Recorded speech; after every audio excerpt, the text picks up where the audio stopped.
বাংলাদেশের সাবেক সেনাপ্রধান হাসিনুর রহমান তার বক্তব্য অনুযায়ী যে আমরা পশ্চিমবঙ্গের যে কাঁটাতার দেয়া আছে ভারত আর বাংলাদেশকে ডিভাইড করে, সেই কাঁটাতারকে বেচে আমরা কটকটি খেয়ে বাংলাদেশ এবং পশ্চিমবঙ্গ এক হয়ে যাব। এবং তার এরমও আবারও বক্তব্য এরকমই, সে বলছে যে যেই সরকার আসুক না, যে পার্টিরই সরকার আসুক না বাংলাদেশে, তারা যেন ভারতের সঙ্গে কোনো সম্পর্ক না থাকে, কোনো যেন ট্রেড রিলেটেড কোনো সম্পর্ক না থাকে, কোনো জিনিস যেন ভারত থেকে আমদানি না করা হয়, এমনই তার বক্তব্য। তাছাড়াও অনেক অ্যান্টি ইন্ডিয়া বক্তব্য দিতে দেখা গেছে। এই রহমানজির ইনি একজন প্রাক্তন সেনাপ্রধান ছিল।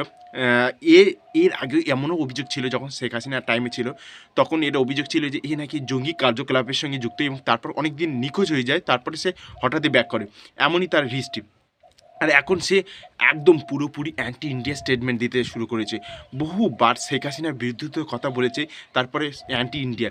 মানে এনার বক্তব্য অনুযায়ী যে শেখ হাসিনাকে বিরোধিতা শুধু করো না, তার সঙ্গে সঙ্গে ভারতকে বিরোধিতা করো, কারণ ভারতের জন্য নাকি শেখ হাসিনা বাংলাদেশে বর্তমান ছিল, এবং ভারতের সহযোগিতাই নাকি শেখ হাসিনা ওখানে ক্ষমতা ছিল। তাছাড়া নাকি শেখ হাসিনা কোনো কিছু ওখানে করেনি, এবং কোনো ভূমিকা নেই বাংলাদেশের জন্য শেখ হাসিনা। এটাই তার হচ্ছে মেন বক্তব্য। এবং সে শেখ হাসিনার এই টাইমে ওই জঙ্গি কার্যকলাপে ছিল, এবং তারপরে তাকে বরখাস্তও করে দিয়েছিল, এমনই নিউজ যেটা আপনার শোনা গিয়েছে।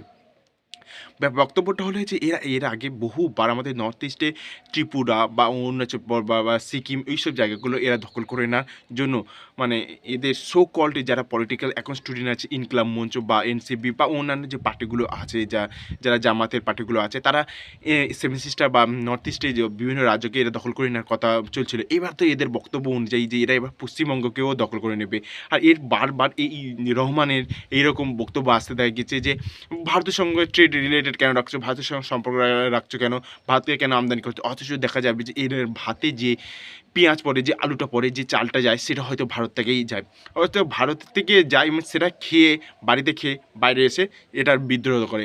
বাড়িতে নিজেদের হয়তো ভারত থেকে পাঠানো কোনো শাড়ি বা জামা কাপড় সেটা পরে থাকবে, নিজের বাড়িতে স্ত্রীদের এই তো সেটা পরাবে, কিন্তু বাইরে আসবে, এসে ভারতে বিদ্রোহিতা করবে। এরকম আমি প্রত্যেকটা এরকম বাংলাদেশের নেতাকে বা সেনা কর্তাদের এরকমই বক্তব্য শুনতে এর আগেও শুনেছি, আবার সেই একইভাবে রিপিট করতে দেখা দিয়েছে। এদের একটাই কাজ যে ভারতকে বিরোধিতা করো এবং শেখ হাসিনাকে বিরোধিতা করো। শেখ হাসিনাকে এদের বক্তব্য অনুযায়ী শেখ হাসিনা যত পেরেছে শুধু নাকি বাংলাদেশকে লুটেছে, আর তাছাড়া সব যে দুহাত তুলসী পাতা। এবং শেখ হাসিনার টাইম যত ছিল অরাজকতার টাইম ছিল, শেখ হাসিনার টাইম যত নাকি বাংলাদেশের মূল্য বৃদ্ধির কারণ ছিল, সব কিছু শেখ হাসিনাকে দোষারোপ করে, তাই জন্য শেখ হাসিনা ফাঁসি চায়, এটাই এদের বক্তব্য। এবং সেই শেখ হাসিনাকে আশ্রয় দিয়েছে ভারত, সেই জন্য ভারত দোষী। তাছাড়া এটা কোনো মূল কারণ নয় যে শেখ হাসিনাকে আশ্রয় দিয়েছে ভারত বলে। এরা এর আগেও অ্যান্টি ইন্ডিয়া স্টেটমেন্ট দিতে দেখা গিয়েছিল বারবার, আর এটারও আবার সেই নতুন কোনো ঘটনা নয়। সেই জন্য যে এই যে রহমানের মতো অনেকেই আবার এরকম বক্তব্য দিতে শুরু করেছে, আবার অ্যান্টি ইন্ডিয়া স্টেটমেন্ট দিতে শুরু করেছে। তো এই যে রহমানের এদের একটা ট্রিটমেন্ট যে বাংলাদেশের সঙ্গে সম্পর্ক রিলেশন বন্ধ করে দিলে, হ্যাঁ, ভারতের অনেকটাই ক্ষতি হবে, অনেক বিলিয়ন সম্পত্তি হয়তো লস হয়ে যাবে, কিন্তু আসল জায়গায় এরা ফিরে আসবে। আর এমনই আমি একটা ইনক্লাব বা ইন্তেফাক এরকম একটা নিউজ চ্যানেল, যাই হোক এরকম আমি একটা নিউজ চ্যানেলে দেখছিলাম যে যেখানে একটা এরকম হেডলাইন ছিল যে ওখানে সাধারণ জনতাকে জিজ্ঞেস করা হচ্ছে যে তোমরা এই আন্দোলন দেখে কেমন অনুভব করছো। তারা বলছে যে এই আন্দোলন, আমার প্রতিনিয়ত যে আন্দোলন চলছে, এটা নিয়ে আমরা বিরক্ত বোধ করছি, আমরা চাই যেন আমরা অন্য দেশে চলে যাই। এত আন্দোলন হচ্ছে, প্রত্যেকটা ছোটো ছোটো কারণে এত আন্দোলন, যখন নিজেদের দেশের লোকেরাও অতিষ্ঠ হয়ে যাচ্ছে যে এই আন্দোলন কতটা ভালো হয়েছে বাংলাদেশের জন্য শেখ হাসিনা চলে যাওয়ার পরে। তো সেটাই এখন তারা অনুভব করছে।